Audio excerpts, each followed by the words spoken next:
Assalamualaikum warahmatullahi wabarakatuh. Kembali lagi bersama channel saya Dewi Penjaga Hati. Di video kali ini aku ingin berbagi pengalaman pribadi saya tentang perbedaan proses bekerja ke Taiwan dan proses magang ke Jepang. Karena kebetulan dulu saya pernah bekerja di Taiwan dan sekarang saya sedang proses untuk magang ke Jepang. Untuk yang penasaran apa saja sih perbedaannya, mari kita simak video saya berikut ini. Untuk perbedaannya, dari pertama yaitu dari segi bahasa. Dari segi bahasa itu sangat jauh berbeda ya dengan bahasa Mandarin Taiwan. Memang ada beberapa yang mirip, sangat mirip ya dengan bahasa Taiwan. Juga ada beberapa yang mirip dengan bahasa Korea malahan. Karena nenek moyang Jepang, Korea, Taiwan itu sama, yaitu dari Cina. Untuk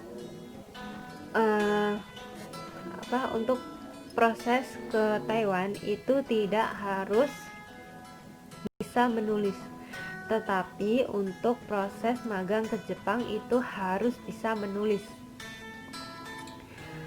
Huruf Jepang itu ada 3, yaitu huruf hiragana, huruf katakana, dan huruf kanji. Untuk untuk proses ke Taiwan, bekerja ke Taiwan, yaitu untuk PRT dari Indonesia, maksud saya selama di Indonesia itu tidak dikenakan biaya, tetapi nanti setelah sampai di Taiwan itu biasanya ada potongan gaji selama beberapa bulan untuk membayar biaya yang sudah dipakai selama di Indonesia, termasuk tiket ya. Dan untuk Jepang itu biasanya pakai biaya seperti biaya pabrik di Taiwan. Kurang lebih biayanya pun sama, yaitu sekitar 40. Itu kurang lebih ya. Tetapi untuk program Jepang itu ada bermacam-macam, yaitu program SO, yaitu swasta, tetapi bukan swasta seperti yang ada di Taiwan, maksud saya kaburan ya, maaf. Program SO yaitu swasta, program maksud saya IM, program IM.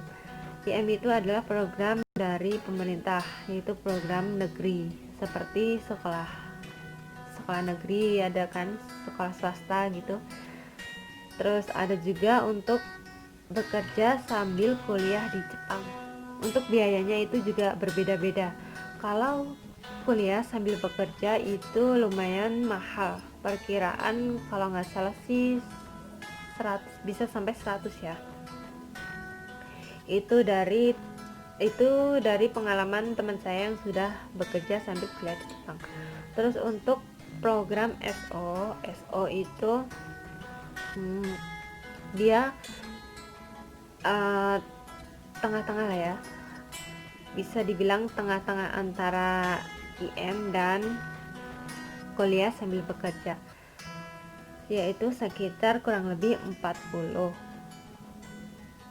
Terus untuk program IM itu dia lebih murah dibandingkan SO, juga dibandingkan kuliah sambil bekerja di Jepang. Dan juga nanti kalau untuk program IM biasanya ada tunjangan ketika kita sudah pulang ke Indonesia, dan bisa dicairkannya itu ketika sudah pulang di Indonesia. Untuk Taiwan, kalau untuk Taiwan itu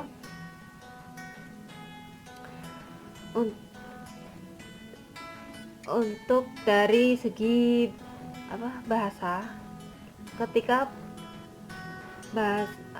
bahasa itu tidak harus maksud saya ketika terbang itu kan kalau untuk proses Jepang itu benar-benar harus bisa lah, meskipun harus hanya sekedar dasar, yaitu sekitar dari bab 1 sampai 10. Tapi untuk Taiwan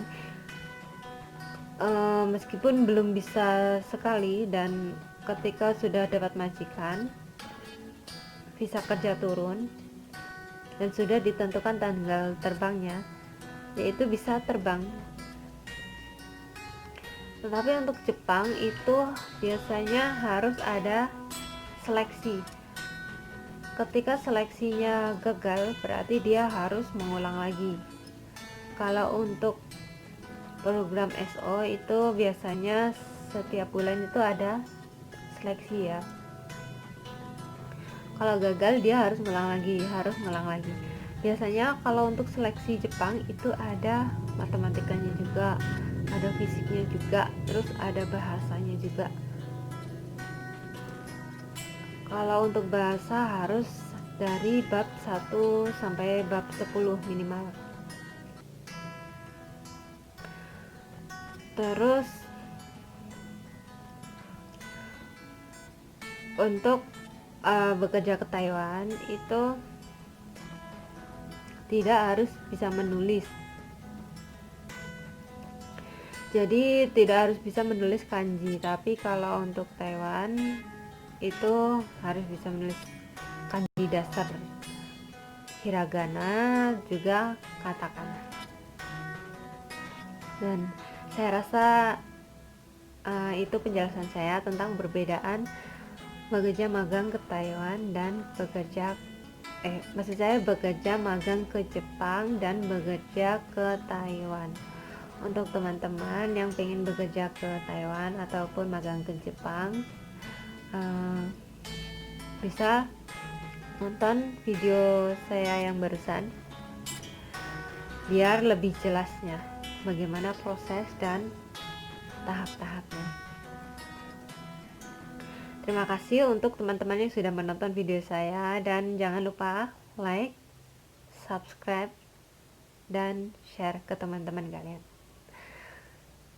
Wassalamualaikum warahmatullahi wabarakatuh.